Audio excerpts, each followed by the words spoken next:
And welcome back. This is Chemo's Den of Iniquity. Hi, I'm your host, Timothy Chemo Bryan. And folks, today we have a very, very special guest here on the podcast.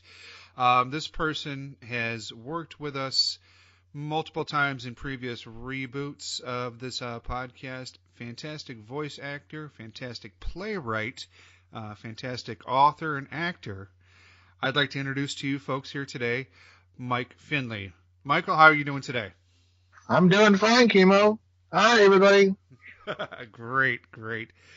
So, just for transparency's sake again here, Mike and I have known each other since our good college days back at good old SIU. That takes us back, 97, 98 time frame, I'm thinking? Yeah. Okay. Gosh. Yeah, we're working on 20 years here, guy. We are. Years. Holy shit. You know, isn't that amazing? You have put up with me for 20 years. You do deserve a medal for that. I'm sure. I just want to be put in the will.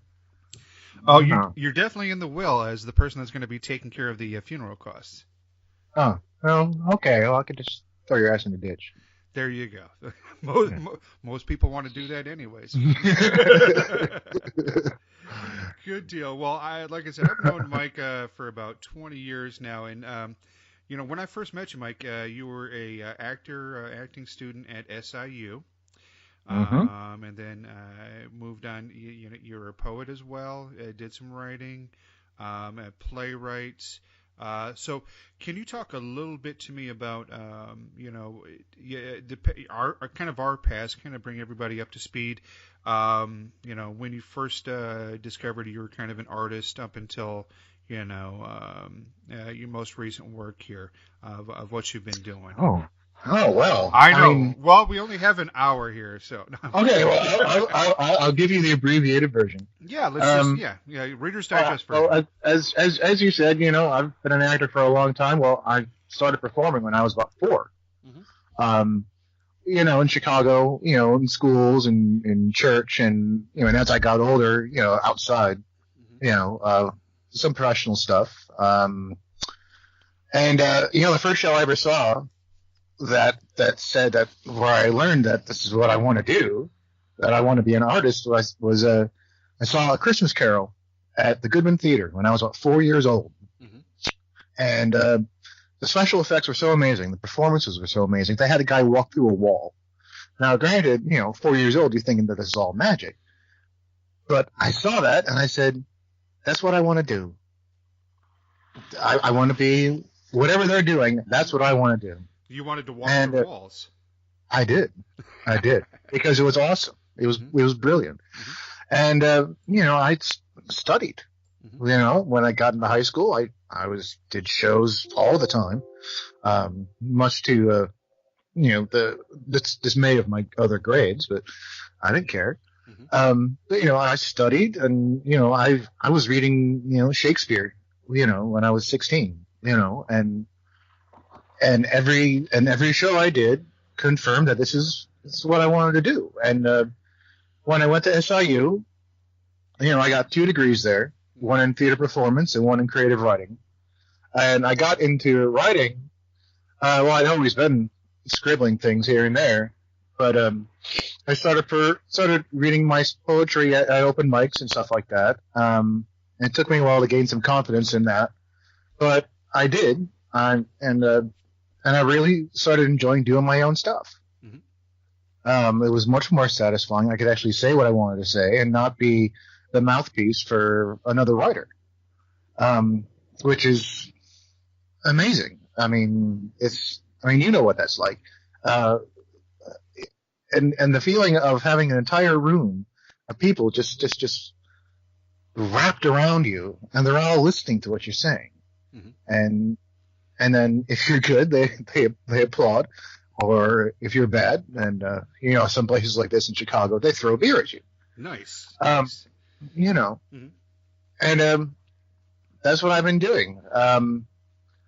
The past few years, I've had a kid, been married, I've had several. Life gets in the way of things. Absolutely, it does. And so. Yeah, I mean, I'm working on a whole bunch of things right now. And I'm still writing poetry, and I'm working on a play, and working on a few novels. That's fantastic. So, yeah, That's pretty much Mike Finlay in a nutshell. There, he's a powerhouse of multi talents. Now, Mike, did you? Let's kind of break this down for the folks here that are wanting to, dip their toe in the waters of being an artist, of creating art, and all that good stuff. So, talk about the first play you wrote. How did that come easy to you? Did that come hard to you? Talk about the first play, first poem. One of the first that you did. How difficult was that for you? Well, first poem. Gotta remember what that was. Actually, I found it easy. Probably because, well, I had been studying it for so long. And the thing is about art is that you have to be willing to risk. Absolutely. You have to risk making a fool out of yourself. I mean, that's what theater is about, isn't it? Because you never know how it's going to be received. So you have to be confident about it. And you have to be confident that if you're working with collaborators or other artists, other writers, other actors, you have to be confident that they'll have your back. And the thing about just writing on your own is, well, you have to be confident in yourself. In the first poem I wrote, I was 16. I was in an English English writing class in Lake Park High School. And my teacher, Mr. Blaukamp, a big giant of a man, sent me back this poem that I wrote, and he said, you're very talented, and I would suggest that you keep going with this. And here are a list of other authors you might like, other poets you might like. The first real play that I wrote, I didn't mean to write it at all. It was, I had been taking a class at SIU, with I can't remember what the professor's name was, but he read some of my papers and he suggested that I should take his playwriting class, and so I did. I didn't think too much of it, and then I wrote a few sketches, and he said, "This is okay. I think we should get you to work on something for the showcase." Which I forget what that was called, but it took place in the Lab Theater. And I was listening to a lot of jazz at the time, a lot of John Coltrane. Oh, John Coltrane, nice. Yeah, and I kind of cringed at the idea of it, but I titled the play "A Love Supreme." Mm-hmm. I was probably on something when I did that, but hey. But that seemed to be well received, and the director, of course, of that show did a fabulous job. And then I just kept writing, and then gradually the writing took over. I was spending more time writing than I was being an actor. Yeah, I mean, that was it, and I just preferred doing my own stuff. Yeah, I haven't really looked back since. And that's a perfect thing to control your own stuff, to write your own things, and be in control of that, because then you can talk to the audience one-on-one. Even if you're collaborating with other people, you're still the main force behind it. You still are having that conversation one-on-one with the audience, and you can say exactly what you want to say to them, whatever is in your heart to say, or whatever is inspiring you to say. I'd like to kind of move to a lot of people, they have their day jobs and they're like, oh my God, do I have the time for this art stuff? I'm working 40, 50, 60 hours a week. I've got kids. Right. You've got a full-time job. You've got a lovely child who will be ruling the world one day. Just, you already know this. I already know this. They're going to be ruling the world with my children, naturally, hopefully. Yes. But can you talk a little bit? We'll see. We'll try to. They allowed us to be parents, so we'll see what happens to the world after we're long gone. This is true. But can you kind of speak to, folks on how you balance all that out? Because, right here today in 2017, I know for me, my art is not paying the bills, but I do my art because I have to do it. B, I enjoy doing it, and C, I've got something to say to the world. How about for you? How do you approach that? Well, my situation is different because I don't have twins. And again, my kid is 12, and so she knows when it's time for daddy to work on his stuff, and she'll do her homework, or she'll read or whatever, or she'll work on her own project. She's kind of an artist herself. And balancing your time, you just really, okay, what I do is that I dedicate certain hours of the day or of the week where I say, okay, I'm going to be doing this. And I have to cancel out all distractions. Like I can't listen to music. I can't have, the door open. It's just me in front of the screen or with the piece of paper on the table. Sometimes I work 50 plus hours a week. But when I come home, I sit down and say, okay, I'm going to write a poem. And I don't get up until it's done. And that might take me 45 minutes or might take me 3 hours. But I don't get up until it's finished. Now, with a longer work like a play, or a novel, you have to know what you're going to say.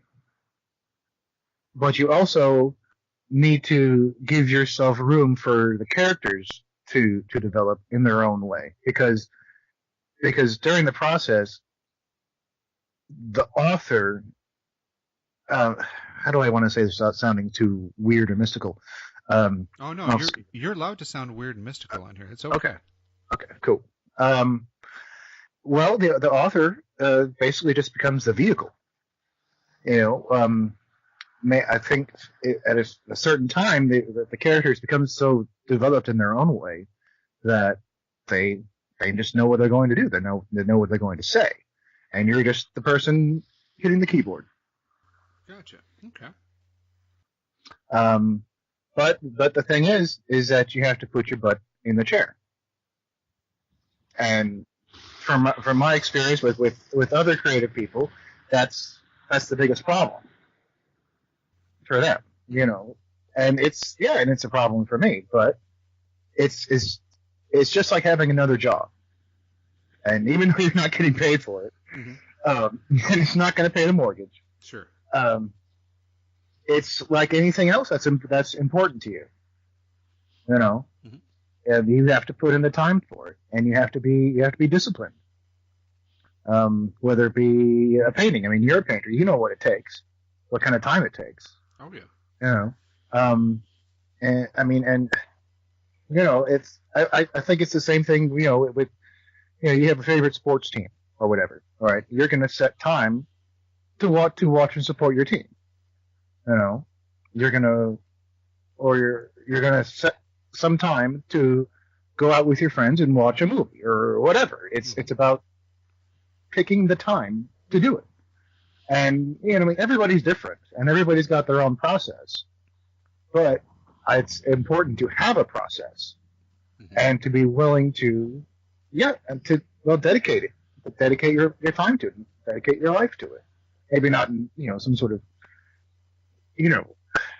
extremist sort of way, but if it's what you want to do, then there is nothing stopping you from doing it.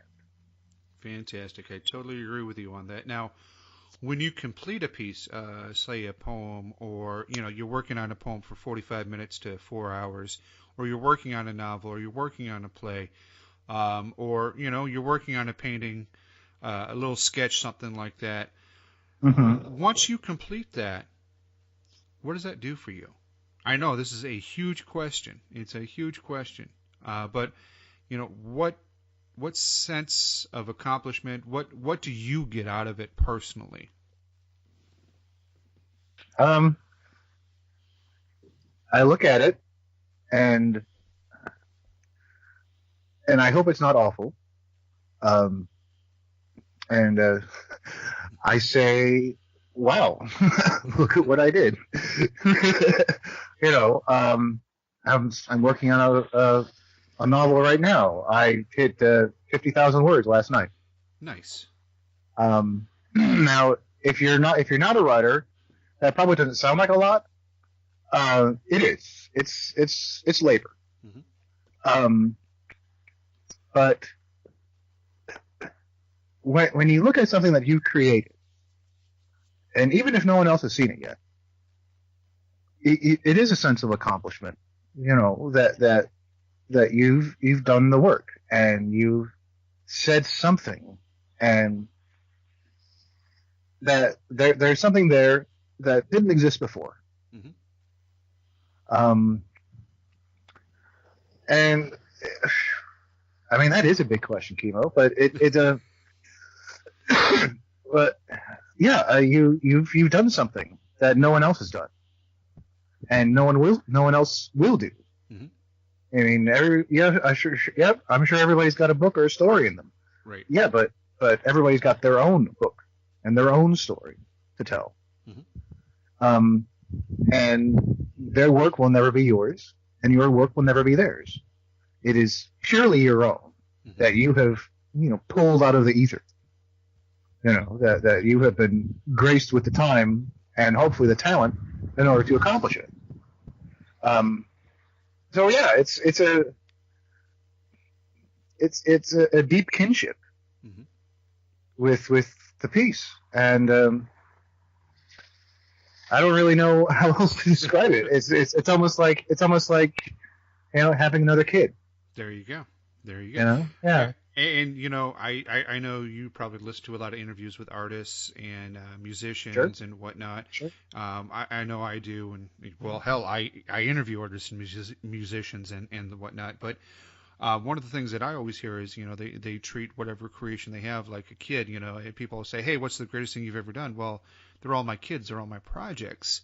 Right. I can't pick necessarily a top one, maybe a top 10, but right. I can't pick the top one thing that I've done that is that's the greatest thing, because for me, that greatest thing is yet to be done. There's always Correct. more work to do. Yeah, I mean, the next time you sit down at your desk or whatever, mm-hmm. it's going to be something new. It's going to be something completely different, mm-hmm. and you just have to see it through. Now, something I want to go back on a little bit when you were talking about creating your art and what that does for you. Do you feel compelled to do it? And I know we haven't gotten to the Satanic 7 questions yet. I know mm-hmm. you're on pins and needles waiting for those questions. But and this is a question outside of those. Mm-hmm. Do you feel compelled to do your art? Yeah.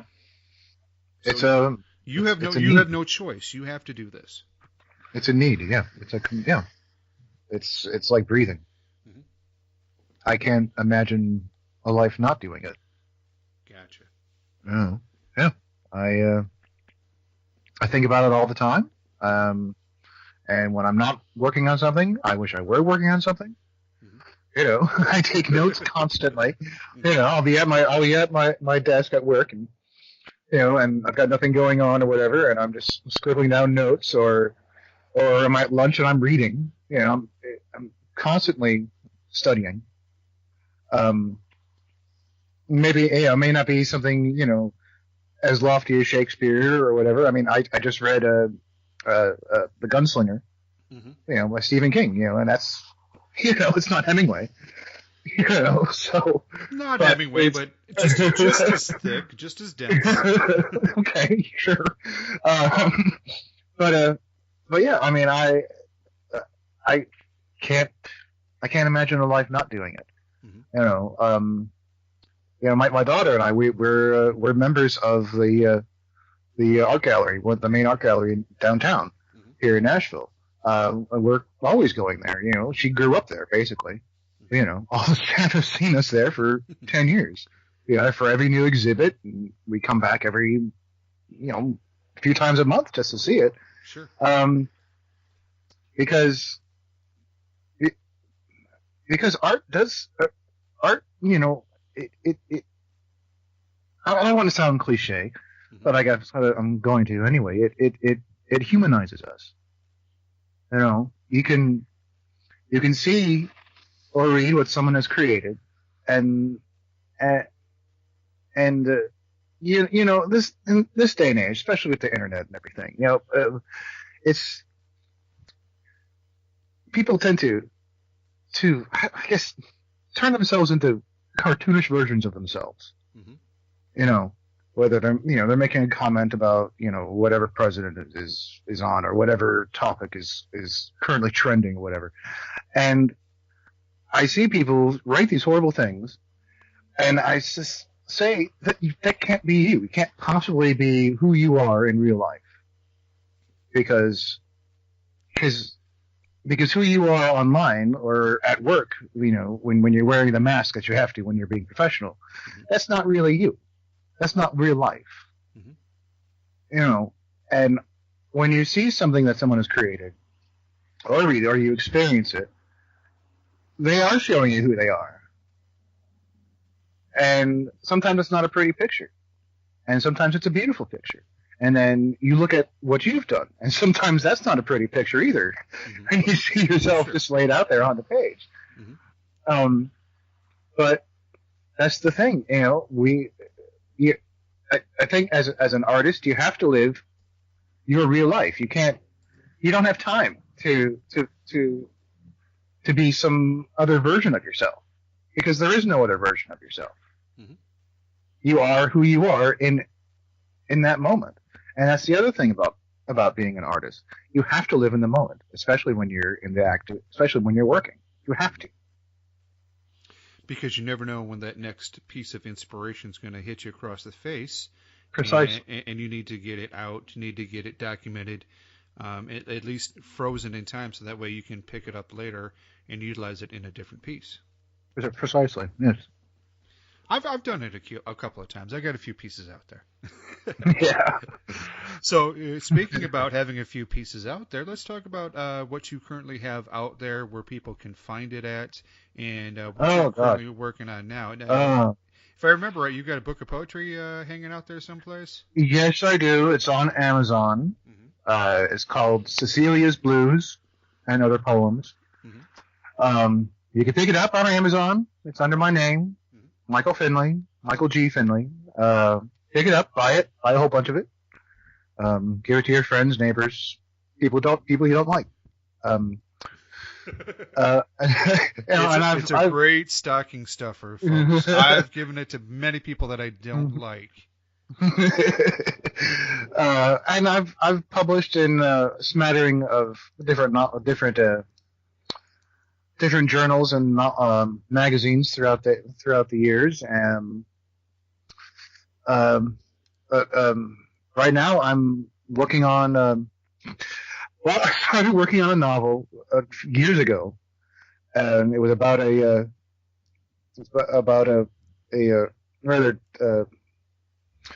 politician takes over America, and the aftermath of what happens.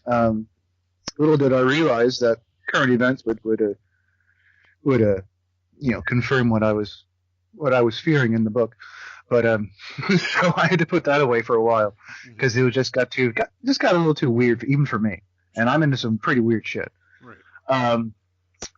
But I'm also working on a detective novel that takes place here in Nashville, but set far in the future. And it kind of explores the different things that are going on here now, with the booming economy and the 100+ people a day moving here, and what that does to different neighborhoods, gentrification, that kind of thing. Mm-hmm. And something else that I've been working on, it's a series of, it started off as sci-fi erotica. Okay, sci-fi erotica. And I'll tell you how I got to that point. I had heard about this trend in self-publishing of dinosaur erotica. Mm-hmm. It was these girls writing stories about women having sex with dinosaurs. I said, what a strange and weird concept this is. And people were buying it. And I said, well, gosh, people will just buy anything. And I was talking to a friend of mine, and she said, well, you should try to write something like that. I said, no, you're crazy. She says, no, you should try to write something like that and see if it sells. Well, I started writing this story about this guy who time travels through, goes through time and space by having sex. Mm-hmm. And the thing is that I'm really horrible at writing sex scenes, and that's a limitation that I'm more than aware of. And it's turned into an adventure series. Mm-hmm. About this guy. His name is Malcolm St. Michel, and his various people in his life that are thrown together with him. And they, I've never been a big fan of adventure fiction, mm-hmm. but I finally started writing it, and it just kind of took off for me. And I'm 4 novels in, and my plan is to have at least 5 first drafts, and then start publishing them piece by piece. Okay, so you're 4 novels in, gonna knock out that 5th one here hopefully very soon, and then you're going to publish it. Now, how are you going to publish that? Because that's a pretty daunting task, to publish work like that. How are you going to do that? Well, there are several routes. I mean, you could do the traditional, submit it to somebody, submit it to a company, and hopefully they'll accept it. But with self-publishing nowadays, it's becoming a rather booming industry in and of itself. It can be expensive, because if you're not a competent editor, or you're afraid of editing your own work, you would need to hire someone to do that. Mm-hmm. You have to design your own cover. You have to be prepared to do the publicity for it. So yeah, it can be a daunting task. But if you're willing to do it, and I certainly am, mm-hmm. That's all part of it's just part of the creative process. And if you want to put yourself out there, you have to be willing to take that risk. Yeah, you were mentioning that risk at the beginning of this interview, and then doing the self-publishing is another version of that risk. It's a financial risk because you never know if it's going to sell or whatnot. Correct. But just having that feeling of looking at your bookshelf, and I'm looking at my bookshelf right now, and I'm looking at the 5 books that I published mm-hmm. myself, and I go around to people at work, and I'm like, hey, have you published a book? No. And most everyone around you probably hasn't published a book, but yet it's so easy to go ahead and do it these days, to do that self-publishing mm-hmm. route, and yet it's so difficult at the same time because you're taking on all that risk. Correct. How was that first book that first book of poetry that you published on Amazon? How was it doing? How was the process for you? Well, I went on to CreateSpace, mm-hmm. which is a self-publishing platform. I uploaded the file, and they gave you options for covers, and I'm not a particularly visual person, mm-hmm. So that was a learning process in and of itself, trying to decide how you want it to look and the layout of the pieces in the book. I think that took me, I don't know how many hours it took me, but it took me at least a month to do it all. And then, when you hit that publish button, They're going to send you copies of your book for you to approve of, and then they'll put it on Amazon for you. Mhm. And of course and if it sells, they of course get a percentage, and you get the rest. So, being somebody that's not technically savvy, being Correct. somebody that's not a publisher per se, or has experience in the publishing realm, kind of easy to put that stuff together. Just pretty much, if you can upload a file and put string two thoughts together, you can probably do this. Yeah, absolutely. People do it all the time. Mm-hmm. People do, every day. There's a guy I follow on Facebook, and I've read some of his works. A fellow named Chuck Tingle. Oh yeah. He puts out a new book quotation marks. They're only about 5,000 words long, but he puts one out every other week. I know of established authors who have been in traditional publishing for ages who have just decided to do it on their own. Mm-hmm. And the traditional publishing, if you want to do that, you go right ahead.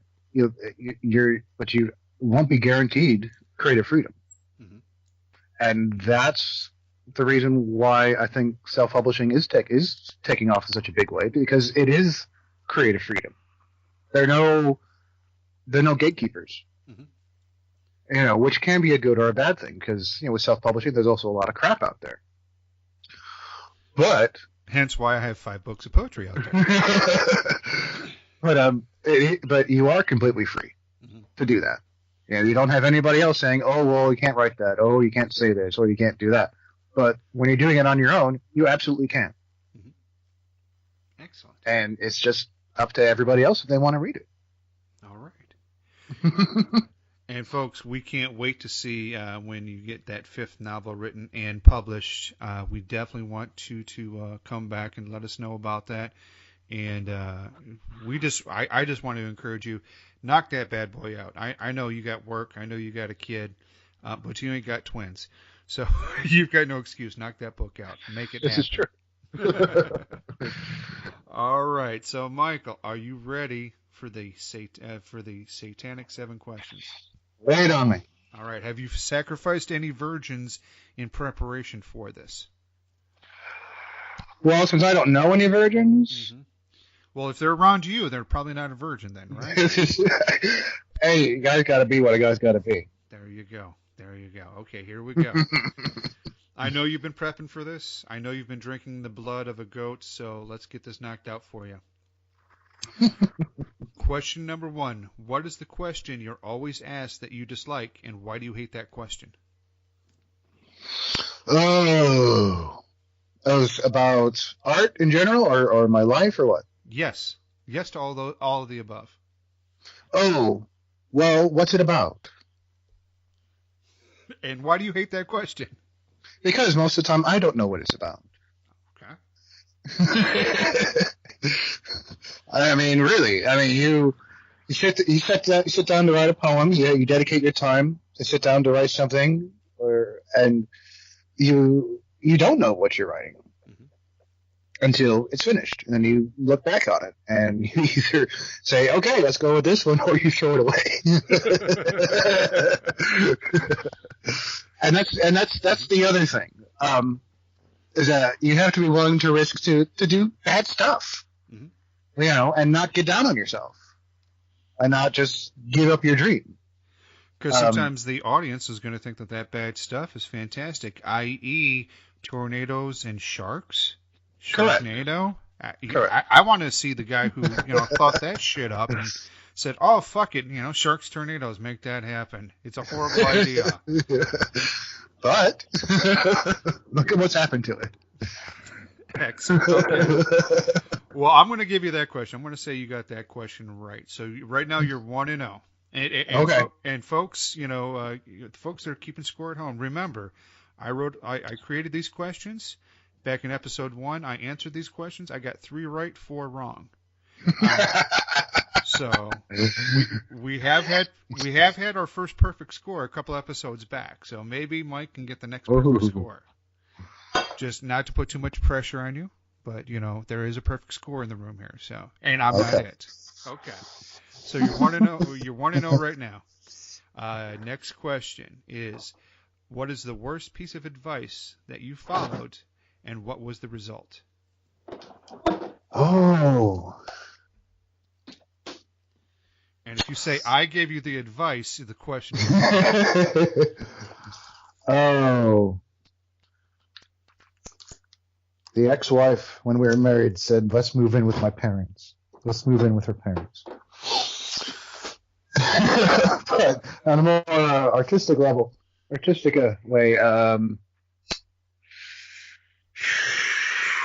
gosh, what do I say to that? Because the thing is that, when someone is giving you some advice and you trust them, and hopefully the only people you're listening to advice from is someone you trust, there's a way that you could turn that to your advantage. The worst piece of advice I ever got, I don't really know, Chemo, because I don't tend to get bad advice. Because, like I said, the people who I listen to know who I am, and they know what I'm going to consider and what I'm not going to consider. And so, I listen to the people I trust. And basically everyone I know is a creative person one way or the other. And most creative people don't want to hone in on your process.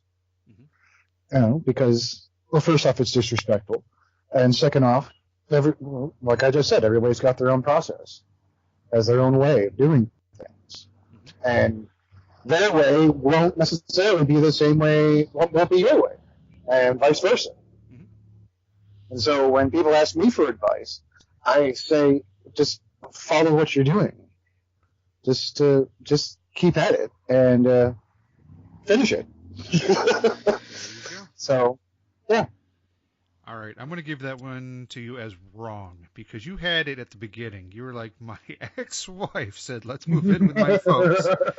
And if you would have left it there, you would have had that question right. But you pulled back, so I got to mark that one as wrong. I'll accept that. Okay, all right. You had it, dude. You had it. I was like, man, we're going to have another fucking perfect score. And you fucked it up. All right. And maybe you can redeem yourself on this one. All right. Here we go. Question number 3. And, stick with your gut on this, dude. Your first answer is always right, or usually right. If it's C, it's always right. All right. Okay.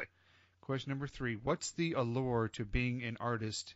And do you live up to the myth of being an artist, or how do you perpetuate the myth? Oh, jeez. I don't pay attention to the myth. Not at all. You don't? You pay no attention to the myth of being an artist? No, of course not. Okay. All right. Artists are no different than anybody else. We have a thing that we're doing. This is everybody else has a thing that they're doing. And I can't compare myself to, a politician or a policeman or anything like that. I can't, and I won't. So the myth of the artist. I mean, what really is that? Is it the Van Gogh going crazy and cutting off his ear, or Picasso with his 17 wives or whatever?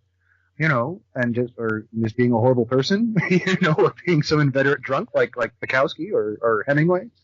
I mean, what is the myth? That's the question, really. Okay. And so I mean, those people had something wrong with them, some sort of mentally ill, some sort of mental illness that I don't know. I don't think that was just them. I don't think it was part of the art.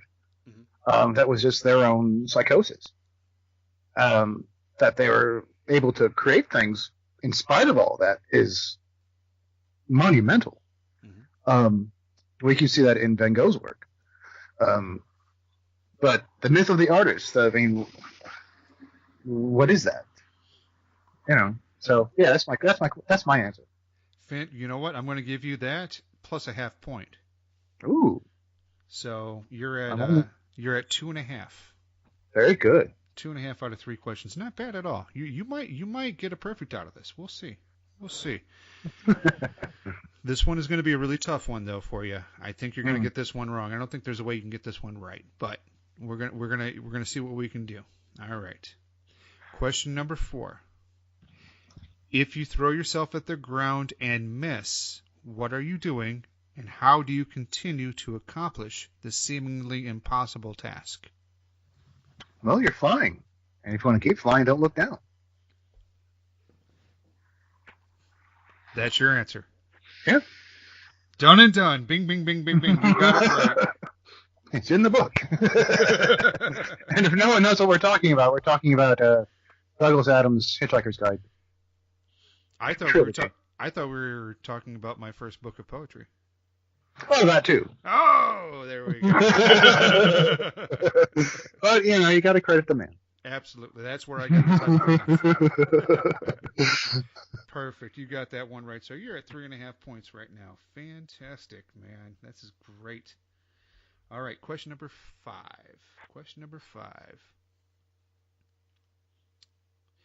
Are there people you don't tell that you're an artist? And is that wrong or bad that some artists conceal their talent? Well, when I'm at work, I'm at my day job. I just do my job.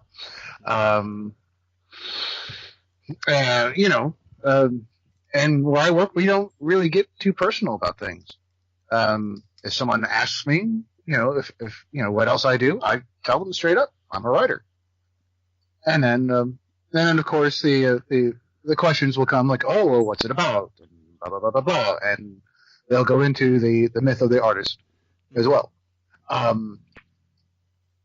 I live my life as an open book. If someone wants to know something about me, I tell them. Well, and I try not to lie. If it's somebody who I particularly don't like, I'll just tell them to, screw off, because they don't need to know.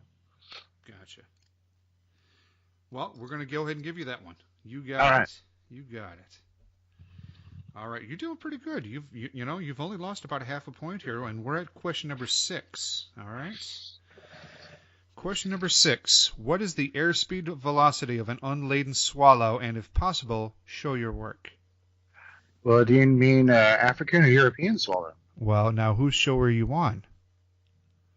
I'm Canadian, so I mean a Canadian swallow. Oh, yeah. That's the curveball. Yeah. You were gonna say African or European, like most people do. Yeah. Of course. Canadian swallow. I forgot Canada had swallows. Such a strange people. So, do you know the airspeed velocity of an unladen Canadian swallow? Oh man, Chemo, you're just gonna have to knock a point off. Okay, all right. He's not even gonna attempt it, folks. He's not even gonna attempt it. Not even going to show his work on this one. He's just going to say, you know what? Screw you, Chemo. There's no such thing as fucking Canadian swallows because Canadians don't swallow. Oh! All right. Nice. That explains so much. You know what? I'm giving myself a half point for that one. Well deserved. Well deserved. All right. Here's your last question. Now, this is the biggie, all right? This is for all the Gonzagas, whatever the hell a Gonzaga is.